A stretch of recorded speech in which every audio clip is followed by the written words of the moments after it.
ओ कान्हा अब तो मुरली की मधुर सुना दो तान। ओ कान्हा अब तो मुरली की मधुर सुना दो तान। हरे कृष्णा। प्रिय भक्तजनों, आप सभी का हमारे YouTube चैनल मेरा घर वृंदावन में हार्दिक स्वागत है। आपका दिन शुभ और मंगलमय हो। भगवान श्री कृष्ण की कृपा सदा सर्वदा आप पर यूं ही बरसती रहे। तो आइए हम लोग श्रवण करेंगे ज्येष्ठ मास के अध्याय 20 का। और यदि आपने हमारे पहले के 19 अध्यायों का श्रवण नहीं किया है तो प्लीज कृपया करके हमारे चैनल पर प्ले लिस्ट में जाकर उनका भी श्रवण कीजिएगा। मुझे आशा है कि आपको ये कथाएं बहुत पसंद आई होंगी। और यदि आप लोग हमारे चैनल पर नए हैं तो प्लीज हमारे चैनल को सब्सक्राइब कर लें ताकि आने वाली वीडियो की नोटिफिकेशन आपको समय पर मिले। हम लोग इन कथाओं को सुबह में 6 बजे अपलोड करते हैं। मेरा आपसे अनुरोध है कि कृपया करके इन कथाओं का श्रवण डेली कीजिएगा। तो आइए हम आगे का श्रवण करते हैं। इस अध्याय में श्री कृष्ण का द्वारका गमन। शौनक जी ने पूछा, धार्मिक श्रोमणी महाराज युधिष्ठिर ने अपने पैतृक संपत्ति को हड़प जाने के इच्छुक अतिताइयों का नाश करके अपने भाइयों के साथ किस प्रकार से राज्य शासन किया और कौन कौन से काम किए, क्योंकि भोगों में तो उनकी प्रवृत्ति तो थी ही नहीं। सूत जी कहते हैं, संपूर्ण सृष्टि को उज्जीवित करने वाले भगवान श्री हरि परस्पर ही कलह हानि से दग्ध कुरु वंशों को पुनः अंकुरित कर और युधिष्ठिर को उनके राज सिंहासन पर बैठाकर बहुत प्रसन्न हुए।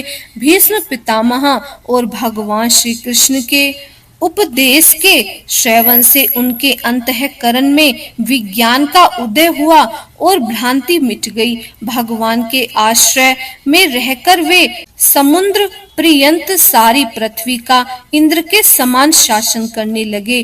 भीमसेन आदि उनके भाई पूर्ण रूप से उनकी आज्ञाओं का पालन करते थे।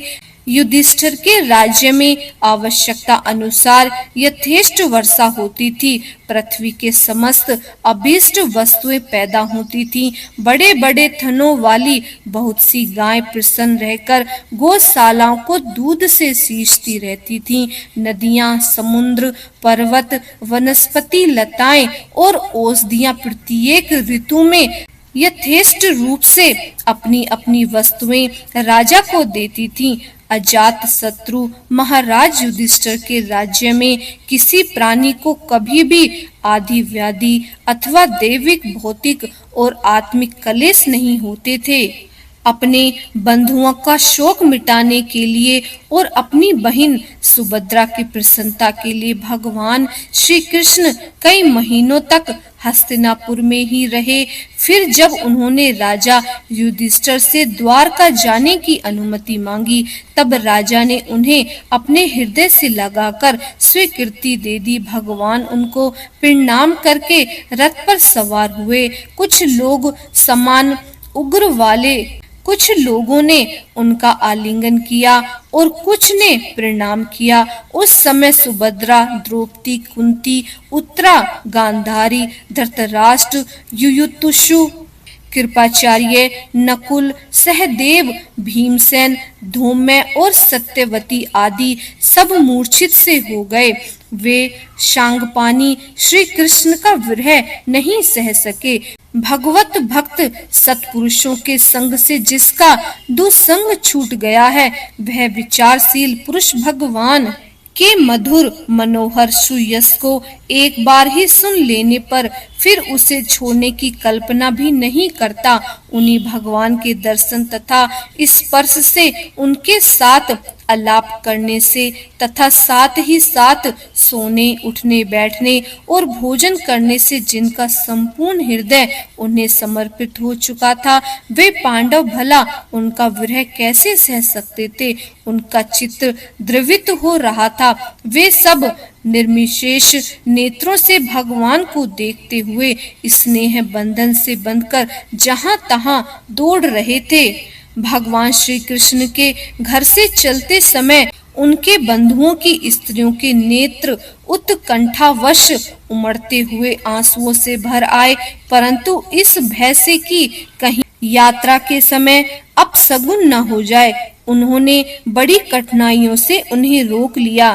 भगवान के प्रस्ताव के समय मृदंग, शंख, भैरी, वीणा, ढोल, नरसिंगे, धुंधरी, नगारे, घंटे और दुंदुभियां आदि बाजने लगी। भगवान के दर्शन की लालसा से कुरुवंशी स्त्रियां अटारियों पर चढ़ गईं और प्रेम, लज्जा एवं मुस्कान से युक्त चित्त से भगवान को देखती हुई उन पर पुष्पों की वर्षा करने लगी।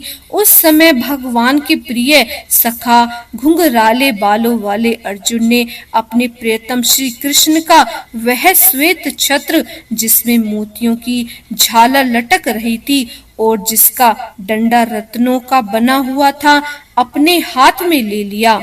उद्धव और सात्यकी बड़े विचित्र चवर ढुलाने लगे। मार्ग में भगवान श्री कृष्ण पर चारों ओर से पुष्पों की वर्षा हो रही थी। बड़ी ही मधुर झांकी थी। जहां तक ब्राह्मणों के दिए हुए सत्य आशीर्वाद सुनाई पड़ रहे थे, वे सगुण भगवान के तो अनुरूप ही थे, क्योंकि उनमें सब कुछ है, परंतु निर्गुण के अनुरूप नहीं थे, क्योंकि उनमें कोई प्राकृतिक गुण नहीं है। हस्तिनापुर की कुलीन रमणियां, जिनका चित्त भगवान श्री कृष्ण में रम गया था, आपस में ऐसी बातें कर रही थी जो सबके कान को, मन को आकृष्ट कर रही थी। वे आपस में कह रही थी, सखियों, ये वे ही सनातन परम पुरुष हैं जो प्रलय के समय भी अपने अद्वितीय निर्विशेष स्वरूप में स्थित रहते हैं। उस समय सृष्टि के मूल ये तीनों गुण भी नहीं रहते। जगत, आत्मा, ईश्वर में जीव भी लीन हो जाती हैं और महात्म तत्व, समस्त शक्तियां अपने कारण अव्यक्त में सो जाती हैं। उन्होंने ही फिर अपने नाम रूप रहित स्वरूप में नाम रूप के निर्माण की इच्छा की तथा अपनी काल शक्ति से प्रेरित प्रकृति का, जो कि उनके अंशभूत जीवों को मोहित कर लेती है और सृष्टि की रचना में प्रवृत्त रहती है, अनुसरण किया और व्यवहार के लिए वेद आदि शास्त्रों की रचना की। इस जगत में जिसके स्वरूप का साक्षात जितेंद्रिय योगी अपने प्राणों को वश में करके भक्ति से प्रफुल्लित निर्मल हृदय में किया करते हैं, ये श्री कृष्ण वही साक्षात पर ब्रह्मा हैं। वास्तव में इन्हीं की भक्ति से अंतःकरण की पूर्ण शुद्धि हो सकती है, योग आदि के द्वारा नहीं। सखी, वास्तव में ये वही हैं जिनकी सुंदर लीलाओं का गायन वेदों में और दूसरे गोपनीय शास्त्रों में व्यास आदि रहस्यवादी ऋषियों ने किया है, जो एक अद्वितीय ईश्वर हैं और अपनी लीला से जगत की सृष्टि, पालन तथा संहार करते हैं, परंतु उनमें आसक्त नहीं होते।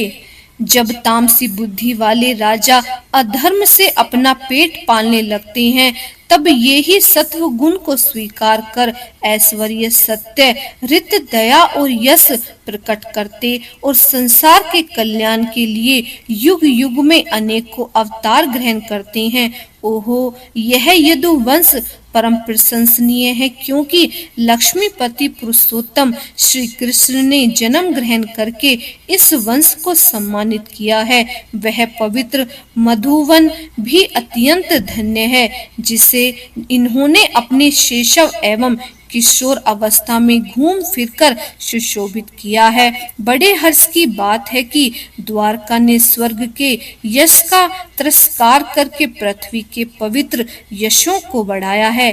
क्यों न हो, वहाँ की प्रजा अपने स्वामी भगवान श्री कृष्ण को जो बड़े प्रेम से मंद मंद मुस्कुराते हुए उन्हें कृपा दृष्टि से देखते हैं, निरंतर निहारती रहती है।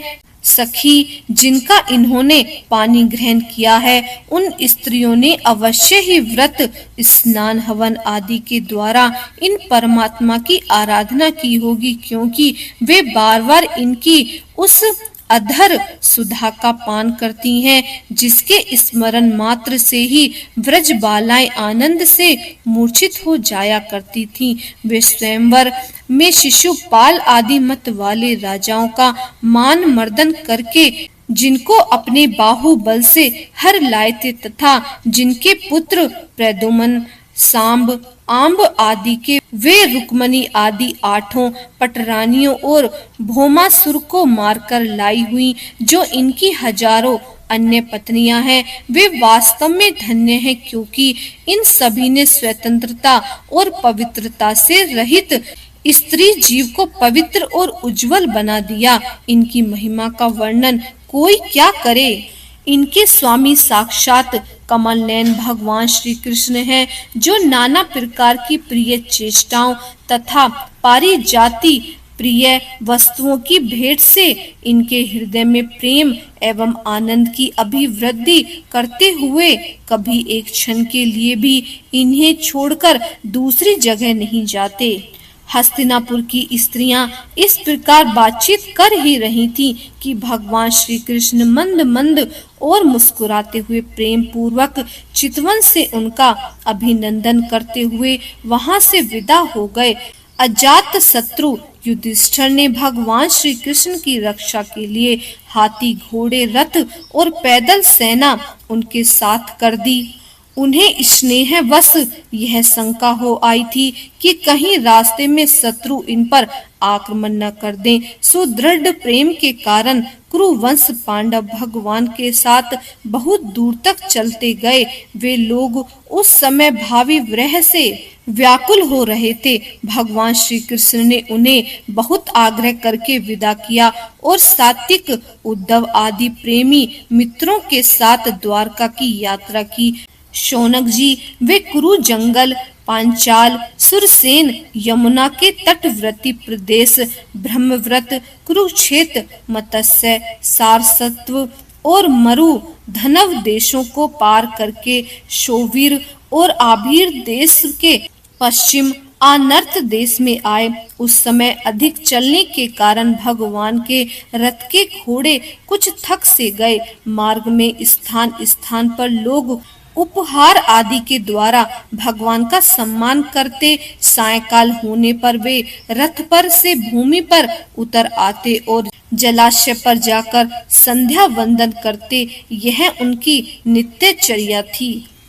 हरे कृष्णा, राधे राधे। इसके आगे का श्रवण हम आने वाले अध्याय में करेंगे। उम्मीद है आज की कथा आपको पसंद आई होगी। यदि पसंद आई है तो प्रिय भक्तजनों हमारे चैनल को सब्सक्राइब कीजिएगा, लाइक कीजिएगा और इस वीडियो को ज्यादा से ज्यादा शेयर कीजिएगा, ताकि इसका लाभ और लोग भी उठा सके। और कमेंट्स में करके बताइएगा कि आपको ये कथाएं कैसी लग रही हैं। तो मिलते हैं आने वाली वीडियो में। तब तक के लिए हरे कृष्णा, राधे राधे।